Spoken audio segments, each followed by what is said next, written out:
Chapter discuss कर रहे थे रिप्रोडक्शन इन फ्लावरिंग प्लांट, जिसमें हमने माइक्रोस्पोरेजेनेसिस के बारे में पढ़ लिया था। आगे हम डिस्कस कर रहे हैं द पिस्टिल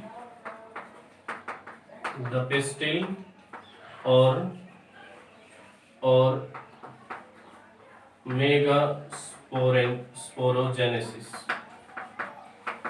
मेगास्पोरोजेनेसिस। पिस्टिल और मेगास्पोरोजेनेसिस के बारे में हम डिस्कस करेंगे और एम्ब्रियो सैक के बारे में भी डिस्कस करेंगे। मेगास्पोरोजेनेसिस एंड एम्ब्रियो सैक ये हम नोट करेंगे इसमें।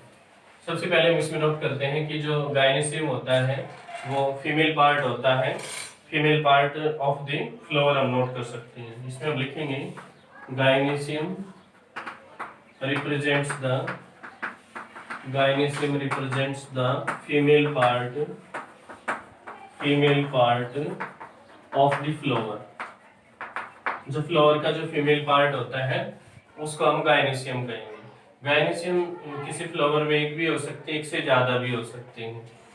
इन द फ्लावर्स गायनेसियम में बी वन और more than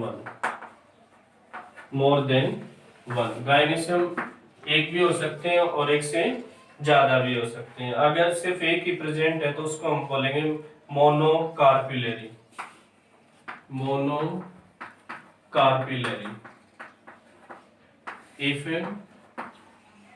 If any flower consists of only one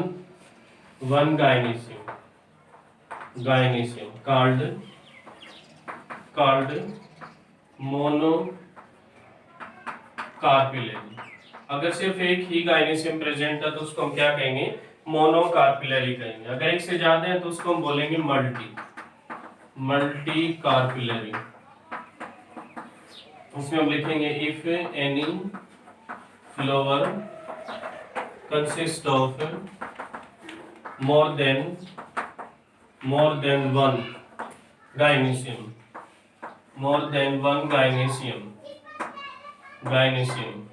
called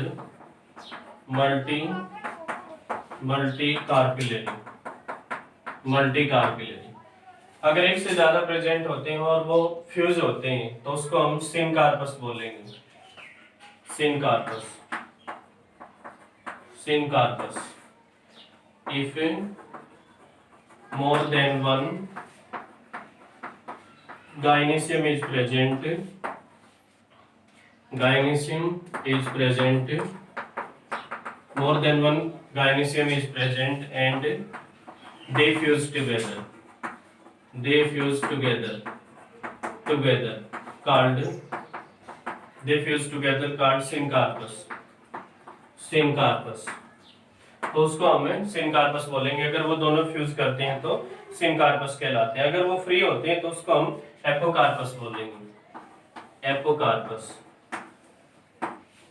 if more than one gynoecium is present and they are free not fused called apocarpous. उसको हम apocarpous कहेंगे।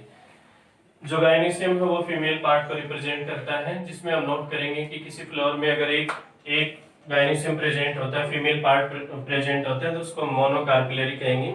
एक से ज्यादा होते हैं तो उसको मल्टीकार्पिलरी कहेंगे। अगर वो दोनों पार्ट आपस में फ्यूज कर रहे हैं तो उसको हम सिनकार्पस बोलेंगे। अगर वो दोनों पार्ट फ्री हैं तो उसको हम एपोकार्पस बोलेंगे। इसके बाद हम आगे नोट कर रहे हैं कि जो प्रत्येक गायनेसियम होता है या प्रत्येक जो पिस्टिल होता है उसके पार्ट्स के बारे में हम बात कर रहे हैं, जिसमें स्टिग्मा, स्टाइल और ओवेरी को हम नोट करते हैं। Pistil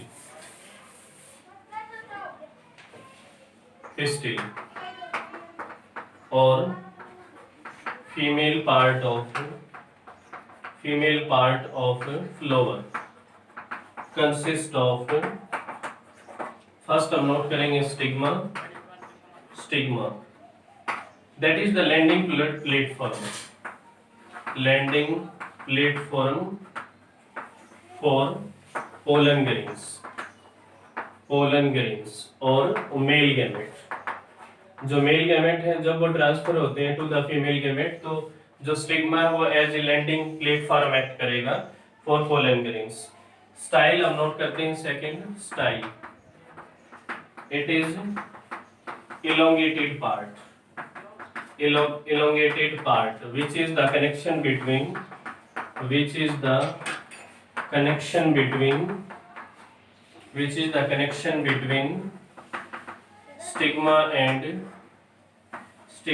and ovary, ovary pollen grains, pollen grains move from the stigma, from the stigma through the ovary, through the ovary, sorry, pollen grains move from the stigma through the style, through the style to the ovary, to the ovary। Ovary तक जब pollen grains जाते हैं तो वो style के through ही जाते हैं। Number 3 हम नोट करेंगे इसमें ovary, it is the basal, it is the basal swollen part, swollen part consist of contain ovarian cavity, ovarian cavity called locule, locule ovarian cavity को कंटेन करते हैं जिसको हमें लोक्यूल कहेंगे। इसमें प्लेसेंटा भी प्रेजेंट होता है ओवेरियन कैविटी में, और जो मेगास्पोरेंजियम अराइज होते हैं वो प्लेसेंटा से अराइज होते हैं। Placenta, placenta is present inside the ovarian cavity, inside the ovarian cavity, ovarian cavity and megaspore, megaspore arises from the placenta, placenta जो मेगास्पोर है वो अराइज होते हैं फ्रॉम द प्लेसेंटा। इसमें जो स्ट्रक्चर हम दिखा सकते हैं स्टिग्मा, स्टाइल और ओवेरी का, वो इस तरीके से दिखा सकते हैं। This is stigma and this is style and this is ovary. ये हम दिखाएंगे स्टिग्मा, ये स्टिग्मा होगा, ये स्टाइल है, style and this is ovary, ovary. हम बात कर रहे थे पिस्टिल और फीमेल जो पार्ट है फ्लावर की, उसमें 3 पार्ट हम नोट करते हैं, स्टिग्मा, स्टाइल और ओवेरी। जो स्टिग्मा होता है वो लैंडिंग प्लेटफॉर्म होता है पोलन ग्रेन्स के लिए। जब पोलन ग्रेन्स ट्रांसफर होते हैं टू द फीमेल पार्ट तो उस दौरान हम नोट करते हैं कि वो स्टिग्मा पे ही ट्रांसफर होती हैं। उसके बाद जो स्टाइल होता है वो कनेक्शन होता है इन दोनों के बीच, स्टिग्मा और ओवेरी के बीच का कनेक्शन होता है। पोलन ग्रेन्स जब यहाँ पे ट्रांसफर हो जाते हैं तो स्टिग्मा से ये ओवेरी तक इसी के थ्रू जाते हैं। थर्ड हम नोट करते हैं ओवेरी। ओवेरी एक बेसल और स्वोलन पार्ट होता है जिसमें हम ओवेरियन कैविटी को नोट कर सकते हैं, और इस ओवेरियन कैविटी में प्लेसेंटा प्रेजेंट होता है। इस प्लेसेंटा से ही मेगास्पोर अराइज होते हैं जिनसे मेगास्पोरेंजियम की फॉर्मेशन होती है। आगे हम इसमें नोट करते हैं मेगास्पोरेंजियम और ओव्यूल। मेगास्पोरेंजियम और ओव्यूल के बारे में हम बात कर रहे हैं नेक्स्ट। ओवेरियन कैविटी की बात करें तो इसमें हम डिफरेंट स्ट्रक्चर नोट कर सकते हैं।